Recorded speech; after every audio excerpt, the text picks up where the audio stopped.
செய்திகளுக்கு பிரதான அனுசரணை வழங்குவோர் பரேச லாஷப்பல் விடி கேஷ் அண்ட் கேரி காஸ்லே கோனேஸ் விடி சூப்பர் ஸ்டோர்.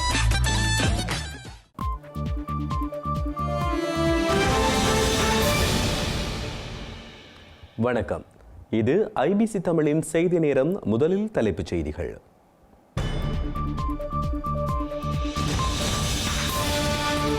தமிழரசு கட்சியின் ஒற்றுமையே மாவை சேனாதிராஜாவுக்கான அஞ்சலி என்கிறார் CVK சிவஞானம். நாளை யாழில் அனுரகுமார திசாநாயக்காவும் நேரில் அஞ்சலிக்க திட்டம் என தகவல்.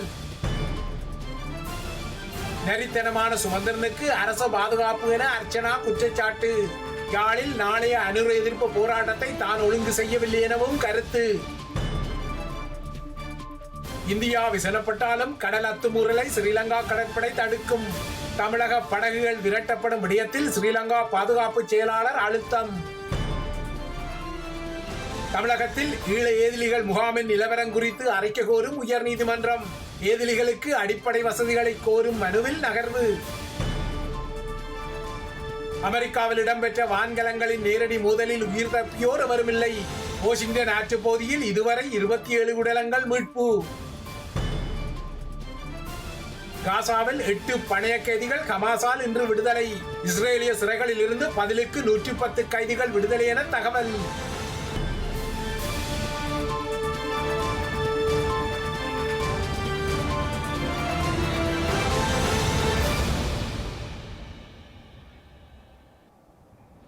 இனி தொடர்வது விரிவான செய்திகள். இலங்கை தமிழரசு கட்சியின் மூத்த தலைவர் மாவை சேனாதிராஜாவின் இழப்பு என்பது கட்சிக்கு மாத்திரமல்ல, ஒட்டுமொத்த தமிழ் தேசிய இனத்துக்குமான இழப்பு என கட்சியின் பதில் தலைவர் CVK சிவஞானம் தெரிவித்துள்ளார். எனவே கட்சிக்குள் காணப்படுகின்ற பிளவுகளை மறந்து அனைத்து தரப்பினரும் ஒற்றுமையுடன் பயணிக்க வேண்டும் என அவர் கேட்டுக்கொண்டுள்ளார். இந்நிலையில் மாவை சேனாதிராஜாவின் இறுதிச் சடங்கு ஞாயிற்றுக்கிழமை காலை 8 மணிக்கு மாவட்டபுரம் இல்லத்தில் இடம்பெறவுள்ளதாக அறிவிக்கப்பட்டுள்ளது. அதனைத் தொடர்ந்து 10 மணிக்கு அஞ்சலி உரைகள் அவருடைய இல்லத்தில் இடம்பெற்று மதியம் 1 மணியளவில் மாவட்டபுரம் தச்சன்காடு இந்து மயானத்தில் உடல் நல்லடக்கம் செய்யப்படும் என அறிவிக்கப்பட்டுள்ளது. இதனிடையே நாளைய தினம் யாழ்ப்பாணம் செல்லும் ஜனாதிபதி மாவை சேனாதிராஜாவுக்கு நேரில் சென்று அஞ்சலி செலுத்துவார் என தெரிவிக்கப்படுகின்ற போதிலும் அது உறுதிப்படுத்தப்படவில்லை. இலங்கையில் தேசிய மக்கள் சக்தி அரசாங்கம் ஆட்சி பொறுப்பினை ஏற்ற பின்னர் ஸ்ரீலங்கா ஜனாதிபதி அனுரகுமார திசாநாயக்க முதன்முறையாக நாளைய தினம் யாழ்ப்பாணத்திற்கு பயணம் செய்ய உள்ளார். ஜனாதிபதி தமக்கான வேலைவாய்ப்பினை பெற்றுத்தர வேண்டும் என கோரி வேலையற்ற பட்டதாரிகள் நாளைய தினம் மாவட்ட செயலகம் முன்பாக போராட்டம் ஒன்றை நடத்த உள்ளனர். இலங்கையில் தேசிய மக்கள் சக்தி அரசாங்கம் ஆட்சி பொறுப்பினை ஏற்ற பின்னர் ஸ்ரீலங்கா ஜனாதிபதி அனுரகுமார திசாநாயக்க முதன்முறையாக நாளை யாழ்ப்பாணத்திற்கு சென்று பல்வேறு நிகழ்வுகளிலும் கலந்து கொள்ள உள்ளார். ஜனாதிபதி நாளை காலை 10 மணிக்கு யாழ் மாவட்ட செயலகத்தில் இடம்பெறுகின்ற யாழ் மாவட்ட ஒருங்கிணைப்பு குழு கூட்டத்தில் பங்கேற்க உள்ளார். அதனைத் தொடர்ந்து மதியம் 1:30 மணிக்கு வெல்வெட்டித்துறையில், மாலை 4:30 மணிக்கு எழுதுமட்டு வாளில் இடம்பெறும் பொதுக்கூட்டங்களிலும் அவர் கலந்து கொள்ள உள்ளார். ஜனாதிபதி அனுரகுமார திசாநாயக்க தமக்கான வேலைவாய்ப்பினை பெற்றுத்தர வேண்டும் என கோரி நாளை காலை மாவட்ட செயலகத்துக்கு முன்பாக திட்டமிட்டவாறு போராட்டத்தில் ஈடுபட உள்ளதாக வடக்கு மாகாண வேலையில்லா பட்டதாரிகள் சங்கத்தின் தலைவர் சானா சசிகரன் தெரிவித்துள்ளார். பாதகமான சூழலும் இல்லாத அளவுக்கு நாங்கள் எங்களுடைய அமைதியான போராட்டத்தை கவனிப்பை வெளிப்படுத்தி ஜனாதிபதிக்கு எங்களுடைய கோரிக்கையை முன்வைக்கிறதுக்கு ரெடியாக இருக்கின்றோம். ஸோ இந்த இடத்துல எங்களுக்காக ஒவ்வொரு பட்டதாரிகளும் ஒவ்வொரு மக்களும் எங்களுக்காக ஒன்று கூடி எங்களுக்காக குரல் கொடுத்து எங்களுக்கான தீர்வை பெற்று தருமாறு இந்த ஊடகங்கள் வாயிலாக உங்களுக்கு அழைப்பை விடுக்கின்றோம். எங்களுக்காக ஒரு உதவியை செய்யுமாறு நாங்கள் மிகவும் பணிவன்புடன் தாழ்மையுடன் கேட்டுக்கொள்கின்றோம். மேலும் இதில் எங்களுக்காக உள்ள கதைக்கிறதுக்கு அர்ச்சுனா அண்ணா பிறகு தயாராக இருக்கிறார். இந்த இடத்துல எங்களுக்காக பயங்கரமான ஒரு குரலை கொடுப்பார் என்று நாங்கள் எதிர்பார்க்கின்றோம், முற்றுமுழுதாக நம்புகின்றோம். ஸோ அவர் கொடுக்குற குரலுக்கும் அவருக்காகவும் சேர்த்து நாங்கள் கொடுக்குற குரலுக்கும் இந்த அரசாங்கம் செவிசாய்ச்சு கூடிய விரைவில் ஒரு பதில இந்த பட்ஜெட்டுக்குள்ள எங்களுக்கு நிறைவேற்றி தரும் என்று நம்பிக்கொள்கின்றோம். அதே நேரம் நாடாளுமன்ற உறுப்பினர் ராமநாதன் அர்ச்சுனா மாவட்ட ஒருங்கிணைப்பு குழு கூட்டத்தில் பங்கேற்காது வேலையில்லா பட்டதாரிகள் முன்னெடுக்கும் போராட்டத்தில் கலந்து கொண்டு தனது எதிர்ப்பை வெளியிடுவார் எனவும் எதிர்பார்க்கப்படுகின்றது. இலங்கை தமிழரசு கட்சியினையும் தமிழ் தேசிய கூட்டமைப்பினையும் உடைக்கும் அரசாங்கத்தின் நரித்தனமான மற்றும் கேவலமான துணை போகின்ற காரணத்தினாலேயே MA சுமந்திரனுக்கு பாதுகாப்பு வழங்கப்பட்டுள்ளதாக அர்ச்சுனா ராமநாதன் குறிப்பிட்டுள்ளார். அனுரகுமார திசாநாயக்கவின் அரசாங்கம் தமிழ் மக்கள் மீதான அடக்குமுறையை அர்ச்சுனா ராமநாதனில் இருந்து ஆரம்பித்துள்ளதாகவும் இன்றைய யாழ் நீதிமன்ற வழக்கு விசாரணைகளின் பின்னர் கருத்து வெளியிட்ட போதே அவர் இவ்வாறு சுட்டிக்காட்டினார். யாழ்ப்பாணத்தை தளமாக கொண்டு இயங்கும் வலையொலி பதிவர் ஒருவரின் காணொளியின் அடிப்படையிலேயே தமக்கு எதிராக வழக்கு தாக்கல் செய்யப்பட்டுள்ளதாக அர்ச்சுனா ராமநாதன் தெரிவித்துள்ளார். சம்பந்தப்பட்ட வலையொலி பதிவருக்கு எதிராக 2 வழக்குகளை தாக்கல் செய்ய உள்ளதாகவும் அவர் கூறியுள்ளார். அனுராதபுரம் காவல்துறையினரால் தாம் கைது செய்யப்படுவேன் என்பதை எதிர்பார்த்திருந்ததாக கூறியுள்ள நாடாளுமன்ற உறுப்பினர் போதைப்பொருள் கடத்தல்காரர், கொலைகாரர்கள் மற்றும் பாலியல் வன்கொடுமை செய்தவர்களை கைது செய்வதைப் போன்று கையடக்க தொலைபேசியை கண்காணித்து தம்மை கைது செய்துள்ளதாக தெரிவித்துள்ளார். இவ்வாறான அரசியல் பழிவாங்கல்களை செய்வதை அரசாங்கம் கைவிட்டு உண்மையில் தாடி ஐயா போன்ற போதைப்பொருள் கடத்தல்காரர்களை கைது செய்து நீதிமன்றத்தில் முன்னிலைப்படுத்த முடியுமா எனவும் அவர் கேள்வி எழுப்பியுள்ளார். எதிரான செயற்பாடுகளில் ஈடுபடுவோரை கொலை செய்யும் வகையில் ஸ்ரீலங்காவின் தற்போதைய அரசாங்கம் செயற்பட்டு வருவதாக குற்றம் சாட்டியுள்ள நாடாளுமன்ற உறுப்பினர் உண்மையான திருடர்களை பிடிப்பது மற்றும் நாட்டை திருத்துவதற்கான எந்தவொரு நோக்கமும் அரசாங்கத்திற்கு இல்லை என்றும் சாடியுள்ளார். அரசாங்கத்தின் செயற்பாடுகள் குறித்து வெட்கமடைவதாகவும் கத்தரி தோட்டத்து விரலி போன்று எந்தவொரு பயணமற்ற ஒருவரை நாடாளுமன்றத்துக்கு அனுப்பியுள்ளதாகவும் அமைச்சர் சந்திரசேகரனை அர்ச்சுனா ராமநாதன் சாடியுள்ளார். திட்டமிட்ட கைதுகள் மற்றும் துரத்தி கைது செய்யப்படுவதற்கு தாம் அஞ்சப் போவதில்லை எனவும் ஜோசித ராஜபக்ஷ போன்றவர்களை கைது செய்யுமாறும் அவர் வலியுறுத்தியுள்ளார். பிரமுகருக்கான சமீட்சை விளக்குகள் தற்போதும் உள்ளதாகவும் தமக்கு இதுவரையில் எந்தவொரு பாதுகாப்பையும் வழங்கவில்லை எனவும் அர்ச்சுனா ராமநாதன் குறிப்பிட்டுள்ளார். முன்னாள் நாடாளுமன்ற உறுப்பினர் MA சுமந்திரனுக்கு 2 பாதுகாப்பு உத்தியோகத்தர்களின் பாதுகாப்பு வழங்கப்பட்டுள்ளதாகவும் அவர் இதன்போது சுட்டிக்காட்டியிருந்தார். இதேவேளை ஸ்ரீலங்கா அரசியலில் நீண்ட காலம் நீடிப்பதற்கு தாம் எதிர்பார்க்கவில்லை என நாடாளுமன்ற உறுப்பினர் அர்ச்சுனா ராமநாதன் தெரிவித்துள்ளார். அனுராதபுரம் காவல்துறையினருடன் முரண்பட்டமை தொடர்பாக கைது செய்யப்பட்டு நீதிமன்றத்தால் பிணையில் விடுவிக்கப்பட்ட பின்னர் ஊடகங்களுக்கு கருத்து வெளியிட்ட போதே அவர் இதனை கூறியுள்ளார். அரசியலுக்கு வர வேண்டும் என்பதற்காக மருத்துவ பட்டப்படிப்பையும் திட்ட முகாமைத்துவத்தையும் நான் கற்கவில்லை. எனக்கு 38 வயதாகிறது. இதுவரை நான் வாக்களித்ததும் இல்லை. மக்களுக்காகவே நான் அரசியலுக்குள் வந்தேன். அரசியலில் நீண்ட காலம் நான் இருக்க மாட்டேன்.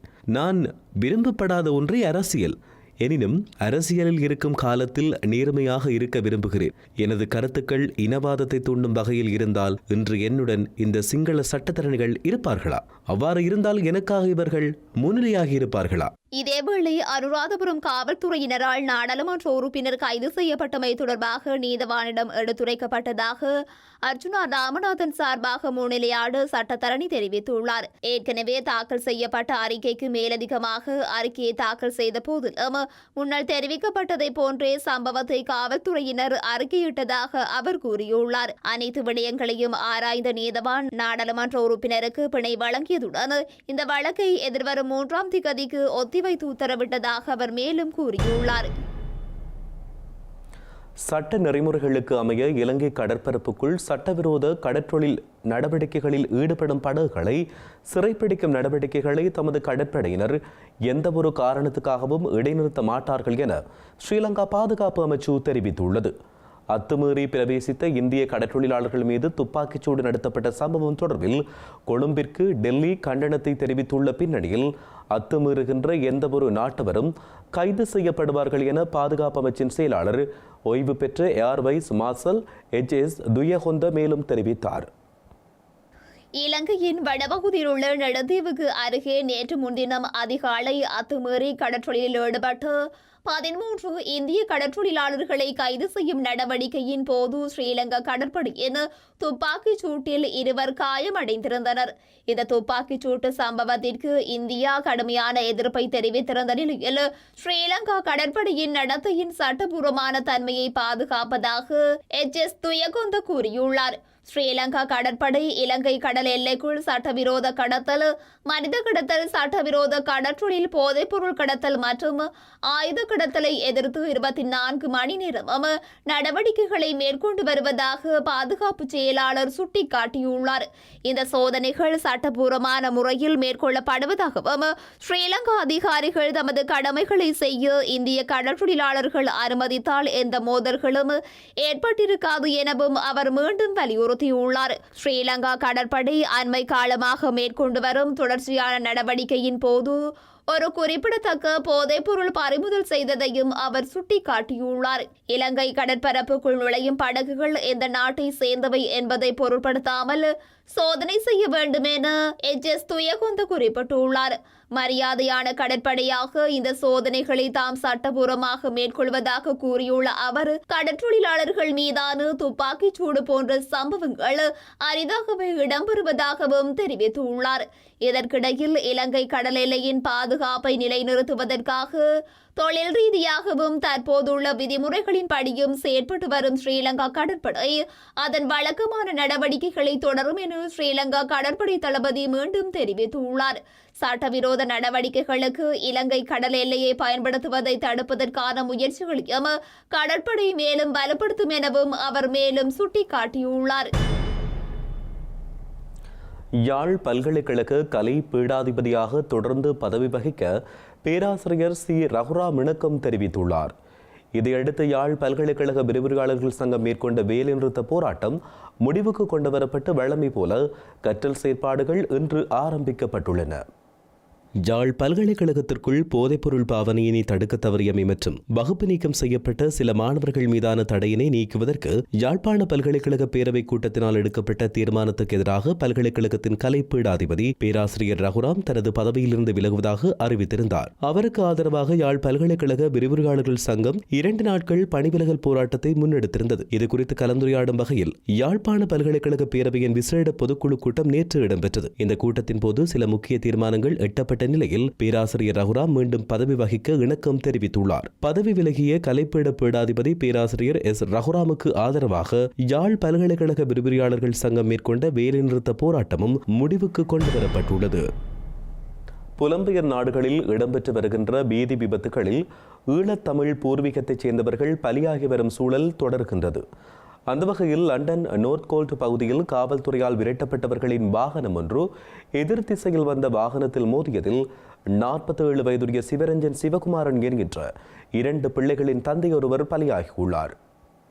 கனடாவில் அண்மையில் நடந்த வீதி விபத்தில் ஈழத்தமிழ் பூர்வீகத்தைச் சேர்ந்த இளவயதான தந்தை ஒருவரும் அவரது மகளும் பலியான நிலையில் இந்த வாரம் லண்டன் நோர்த்கோல் பகுதியில் இடம்பெற்ற விபத்தில் லண்டன் ஹெய்ஸ் பகுதியைச் சேர்ந்த 47 வயதான சிவரஞ்சன் சிவகுமாரன் என்ற 2 பிள்ளைகளின் தந்தையான ஈழத்தமிழர் ஒருவர் சம்பவ இடத்தில் பலியான துன்பியல் இடம்பெற்றுள்ளது. அதிகாலை வேளை இந்த விபத்து நோர்த்கோல் பகுதியின் ரைஸ்லிப் வீதியில் இடம்பெற்றுள்ளது. ஆபத்தான முறையில் மிக வேகமாக BMW ரக வாகனம் ஒன்று செலுத்திய இளைஞர்களை சுற்றுக்காவல் பணியில் இருந்த காவல்துறையினர் துரத்தி சென்றபோது குறித்த வாகனம் கட்டுப்பாட்டை இழந்து எதிர்ப்புறத்தில் ஈழத்தமிழர் பயணித்த ஃபோர்ட் ஃபோக்கஸ் ரக வாகனம் மீது மிக மோசமாக மோதிய போது இந்த உயிர் பலி இடம்பெற்றது. மோதிய வாகனத்தில் இருந்த இளைஞர்கள் படுகாயம் அடையாமல் இருந்த நிலையில் எதிரே வந்த வாகனத்தில் பயணித்த ஈழத்தமிழரின் உயிர் பறிக்கப்பட்டது. இந்த சம்பவம் தொடர்பாக விபத்தை ஏற்படுத்திய வாகனத்தில் இருந்த 25 வயதான பெக்கிங்ஹாம் ஷேர் பகுதியைச் சேர்ந்த கமில் ரூபா என்ற இளைஞர் கைது செய்யப்பட்டு அக்ஸ்பரிட் நீதவான் நீதிமன்றத்தில் முன்னிலைப்படுத்தப்பட்டிருந்தார். 2 ஆண் பிள்ளைகளின் தந்தையான சிவரஞ்சன் சிவகுமாரன் அதிகாலை வேளை ஃபோக்லிப்ட் எனப்படும் பொருட்களை ஏற்றி இறக்கும் இயந்திரத்தின் சாரதியான தனது பணிக்கு புறப்பட்ட வேளை இந்த துன்பியல் விபத்து ஏற்பட்டிருந்தது.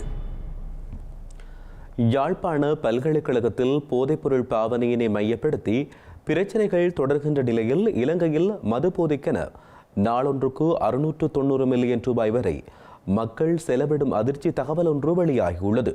மதுசாரம் மற்றும் பியர் நுகர்வுக்கென மக்கள் இந்த அளவு பாரிய தொகையினை செலவு செய்வதாக மதுபானம் மற்றும் போதைப்பொருள் தகவல் மையம் தெரிவித்துள்ளது. தொற்றா நோய்களின் தொடக்கத்திற்கு முக்கியமான காரணமாக மதுபானம் மற்றும் புகையிலை பாவனை கருதப்படுவதாக தெரிவிக்கப்பட்டுள்ளது. இருப்பினும் இலங்கையில் 83% தடுக்கக்கூடிய உயிரிழப்புகளுக்கு இருதய நோய்கள், புற்றுநோய்கள் மற்றும் சுவாச நோய்களே காரணம் என கண்டறியப்பட்டுள்ளது. குறிப்பாக கடந்த 2022ஆம் ஆண்டு மதுபான விற்பனை மூலமான வரியாக 165.2 பில்லியன் ரூபாய் அரசாங்கத்திற்கு கிடைத்துள்ளது. எனினும் மதுபான பாவனையால் அரசாங்கத்திற்கு 237 பில்லியன் ரூபாய் செலவு ஏற்பட்டுள்ளதாகவும் ஐநா அபிவிருத்தி திட்ட ஆய்வில் தெரிய வந்துள்ளது. இலங்கையில் ஒவ்வொரு நாளும் மது அருந்துவதால் 40 முதல் 50 பேர் மரணிப்பதுடன் ஒவ்வொரு ஆண்டும் 15,000 முதல் 20,000 பேர் உயிரிழக்கின்றனர் எனவும் தெரிவிக்கப்பட்டுள்ளது. இவர்களில் பெரும்பாலானோர் ஆண்கள் என்பதுடன் இதனால் பல குழந்தைகள் சந்தையில்லாமல் இருப்பதாகவும் சுட்டிக்காட்டப்பட்டுள்ளது. மிகப்பெரிய போட்டிகள் போன்று அதிகமானவர்கள் ஒன்று கூடும் இடங்களில் அதிகமான மதுபானம் நுகரப்படுவதாகவும் இவ்வாறான ஒன்று கூடல்கள் சகாக்கங்களின் செல்வாக்கினால் மதுபானம் அருந்த ஆரம்பிப்பதில் குறிப்பிடத்தக்க காரணியாக அமைந்துள்ளதாக சுட்டிக்காட்டப்பட்டுள்ளது. இதேவேளை கடந்த 2022 ஆண்டில் இலங்கையில் மக்கள் புகையிலைக்காக நாளாந்தம் 510 மில்லியன் ரூபாவை செலவிட்டதாக மதுபானம் மற்றும் போதைப்பொருள் தகவல் மையத்தின் நிர்வாக பணிப்பாளர் சம்பத் டி சேரம் தெரிவித்தார். கடந்த 2019 ஆண்டில் ஐநாவின் ஆய்வின்படி புகையிலை வரி வருவாய் 92.9 பில்லியனாக இருந்த போதிலும் புகையிலை நுகர்வோர் தொடர்பான சுகாதார பிரச்சினைகள் மற்றும் பொருளாதார செலவுகளை நிவர்த்தி செய்ய ஸ்ரீலங்கா அரசாங்கம் ஆண்டுதோறும் 214 பில்லியன் ரூபாவை செலவிட்டுள்ளமை குறிப்பிடத்தக்கது.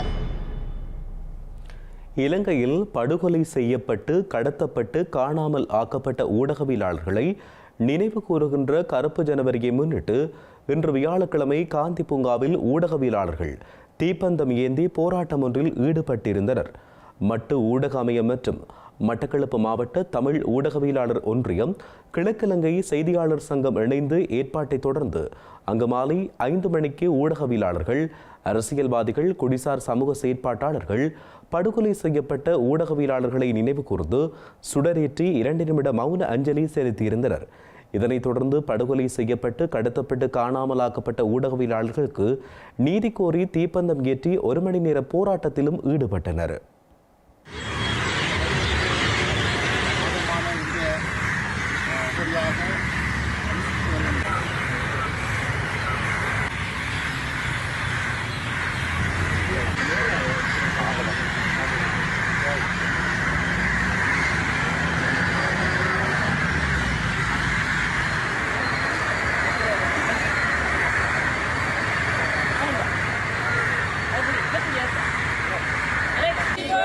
கடத்தப்பட்ட ஊடகவியலாளர்களுக்கு வேண்டும் வேண்டும் வேண்டும் வேண்டும் வேண்டும் வேண்டும் சுடாதே சுடாதே சுடாதே சுடாதே சுடாதே சுடாதே சுடாதே.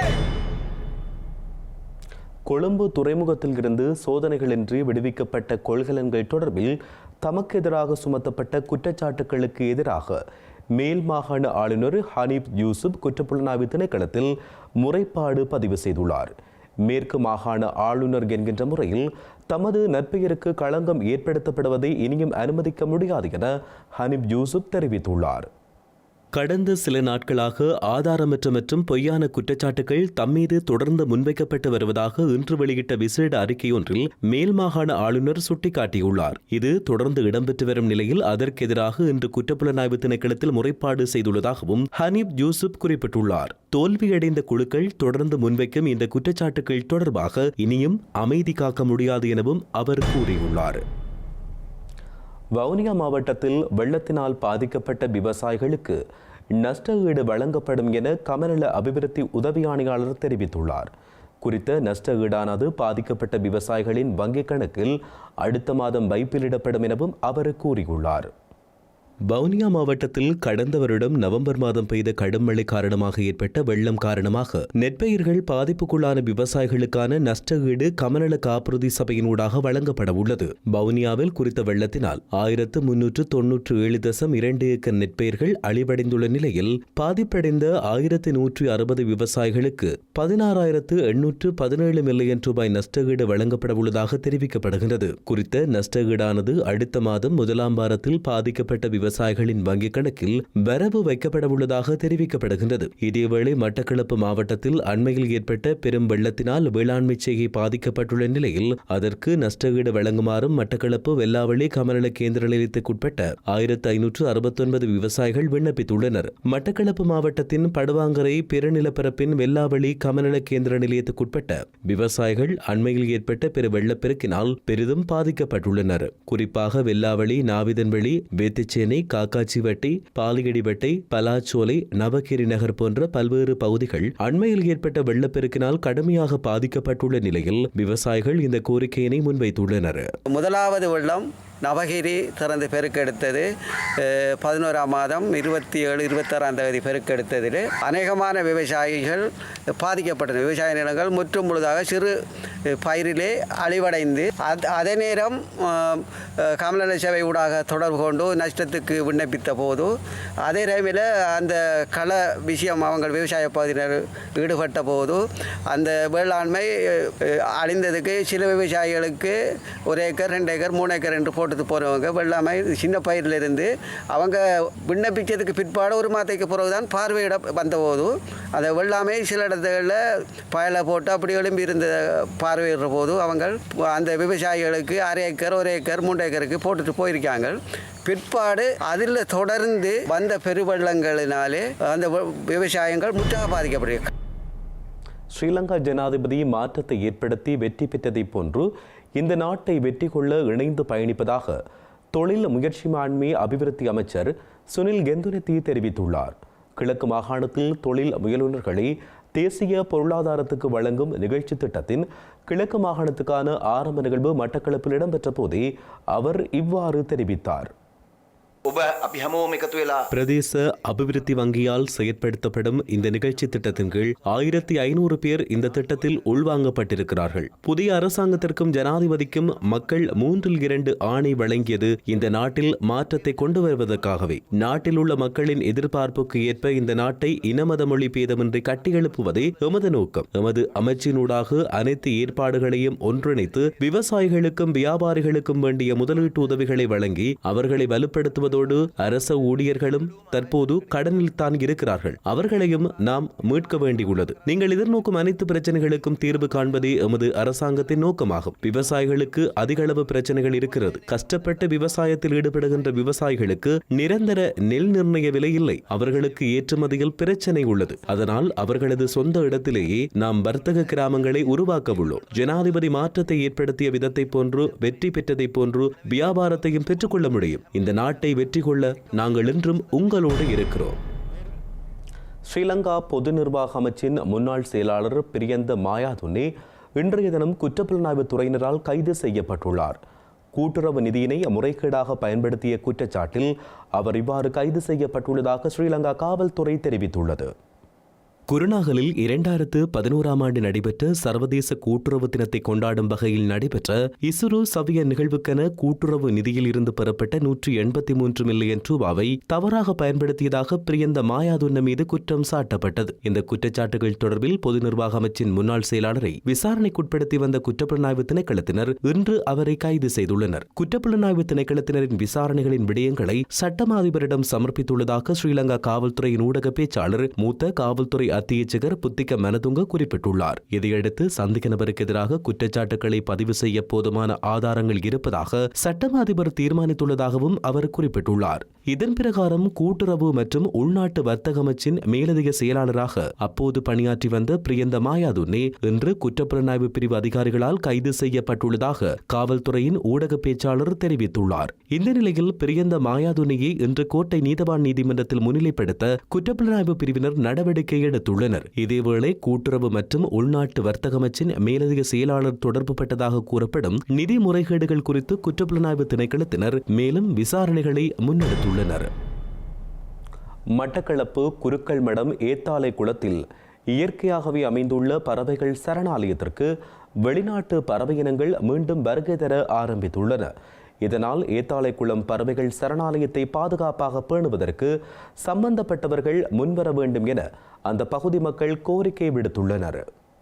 மட்டக்களப்பு குருக்கள் மடம் ஏத்தாலை குளத்தில் இயற்கையாகவே அமைந்துள்ள பறவைகள் சரணாலயத்திற்கு வெளிநாட்டு பறவைகளான வலசை பறவைகள் டிசம்பர் மற்றும் ஜனவரி மாதங்களில் இனப்பெருக்கத்திற்காக வருவதாகவும் ஏப்ரல் மற்றும் மே மாதங்களில் தங்கள் குஞ்சுகளுடன் மீண்டும் தமது சொந்த இடங்களுக்கு திரும்பிச் செல்வதாகவும் அந்த பகுதி மக்களும் சூழலியலாளர்களும் தெரிவிக்கின்றனர். அதில் ஆஸ்திரேலியா மற்றும் நியூசிலாந்து நாட்டு பறவைகளும் காணப்படுவதாக தெரிவிக்கப்படுகின்றது. 11ஆம் மாதத்திலிருந்து வெளிநாட்டு பறவைகள் நிறைவாக வந்து கொண்டிருக்கின்றது. தற்போது வந்தால் அவற்றை அவதானிக்கக்கூடியமாக இருக்கும். பல்வேறுபட்ட நூற்றுக்கணக்கான இனங்கள் இங்கே வந்து தங்கியிருக்கின்றது. இந்த பறவை இனங்கள் வருகின்ற ஏப்ரல் மே மட்டும் இந்த குளத்தில் தங்கி அதுகள் தனது இனப்பெருக்கங்களை பெருக்கிக் கொண்டு இருப்பதை நம்ம அவதானிக்கக்கூடியதாக இருக்கும். இவ்வாறு பல நூற்றுக்கணக்கான இனங்கள் இங்கு உயிர் வாழுகின்றது. இதனை பார்வையிடுவதற்கு பல வெளிநாடு உள்நாடு சேர்ந்த பல மக்கள் பார்வையிடுகின்றனர். இதை மேலும் சிறப்பாக நாங்கள் இதை ஒரு அபிவிருத்தி நிலைக்கு கொண்டு செல்ல வேண்டுமானால் இதற்கான சில நல்ல விடயங்களை நாங்கள் செய்ய வேண்டியிருக்கின்றது. அது முதலாவதாக இதை பாதுகாப்பதற்கான நடவடிக்கைகளை பாதுகாப்போடு சேர்ந்த சூழல் பாதுகாப்பு அதிகார சபை, பறவைகள் சரணாலயம் அதிகார சபைகள் மற்றும் நமது மண்முனை தென்னறி பற்றி சபை போன்றவை இதற்கான முக்கியமான பங்களிப்பு செய்து இதை ஒரு வெளிநாட்டவர்களையும் உள்நாட்டவரையும் கவரக்கூடிய விதமாக இந்த இயற்கையான இந்த பறவை சரணாலயத்தை பாதுகாக்க வேண்டும் நான் கேட்டுக்கொள்வதோடு இந்த பறவைகளை அழிக்கும் செயல்களில் ஈடுபடுகின்றவர்களை தடுத்து நிறுத்துவதற்கும் நாங்கள் நடவடிக்கை எடுக்க வேண்டும். இதை பாதுகாப்பு உத்தியோகத்தின் மூலமாக போலீஸ், இராணுவம் போன்றவற்றின் மூலம் இரவு பகலாக சில நேரங்களில் அயலவர்கள் இதை இறைச்சிக்காக வேட்டையாடும் தன்மையும் காணப்படுகின்றது. இதனையும் தடுத்து இப்பிரதேசத்தில் நமது நாட்டில் ஒரு நல்லொரு உயர்ந்த ஒரு பறவைகள் சரணாலயமாக இதை மாற்றுவதற்கு எல்லோரும் ஒத்துழைக்கும் என்று நான் கேட்டுக்கொள்கின்றேன். மேலும் சில உள்ளூர் செய்திகள் தொடர்கின்றன.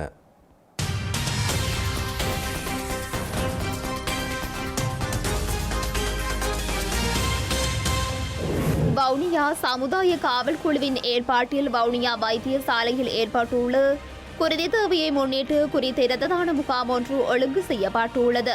இதன்போது சமுதாய காவல் குழு அங்கத்தவர்கள், காவல்துறையினர், பாதுகாப்பு தரப்பினர் மற்றும் பொதுமக்கள் என பலரும் கலந்து கொண்டிருந்தனர். கிளிநொச்சி காவல் பிரிவுக்குட்பட்டு பெரியகுளம் பகுதியில் மதுபோதையில் குளத்தில் குதித்து காணாமல் போன நபர் சடலமாக மீட்கப்பட்டுள்ளார். குறித்த நபர் நேற்றைய தினம் ஆலய தீர்த்தோற்சவ நிகழ்வுக்கு சென்ற நிலையில் மதுபோதையில் குளத்தில் குதித்த நிலையில் அருகில் இருந்தவர்கள் அவரை மீட்டிருந்தனர். இந்த நிலையில் குறித்த நபர் மீண்டும் குளத்தில் குதித்த நிலையில் காணாமல் போன நிலையில் இன்று சடலமாக மீட்கப்பட்டுள்ளார். பெரியகுளம் பகுதியைச் சேர்ந்த 33 வயதுடைய கணேசமூர்த்தி ரமேஷ் எனும் இளம் குடும்பஸ்தரே இவ்வாறு உயிரிழந்துள்ளார். திருகோணமலை மாவட்ட விசேட தேவையுடையோருக்கான வருடாந்த விளையாட்டு விழா இன்று வியாழக்கிழமை திருகோணமலை இந்து கல்லூரி மைதானத்தில் இடம்பெற்றது. திருகோணமலை மாவட்ட சமூக சேவை திணைக்களத்தின் ஏற்பாட்டில் இடம்பெற்ற குறித்த நிகழ்வில் 64 விளையாட்டு நிகழ்ச்சிகளில் தெரிவு செய்யப்படுகின்றவர் தேசிய மட்ட விளையாட்டு விழாவிற்கு அழைத்துச் செல்லப்பட உள்ளனர். செய்திகளின் நிறைவாக இனி மீண்டும் தலைப்புச் செய்திகள்.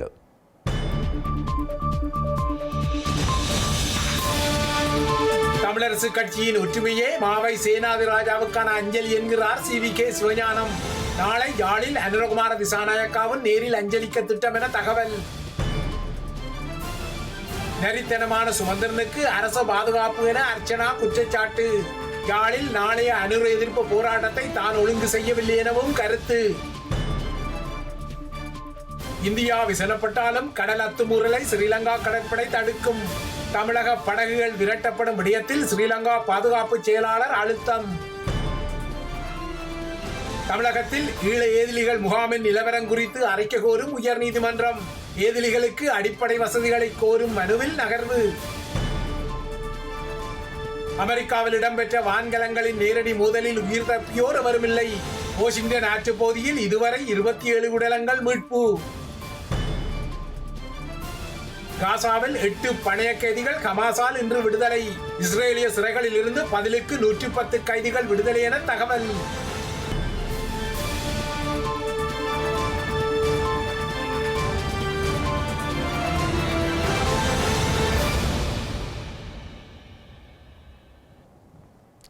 இத்துடன் IBC தமிழின் இன்றைய செய்தி நேரம் நிறைவடைகிறது.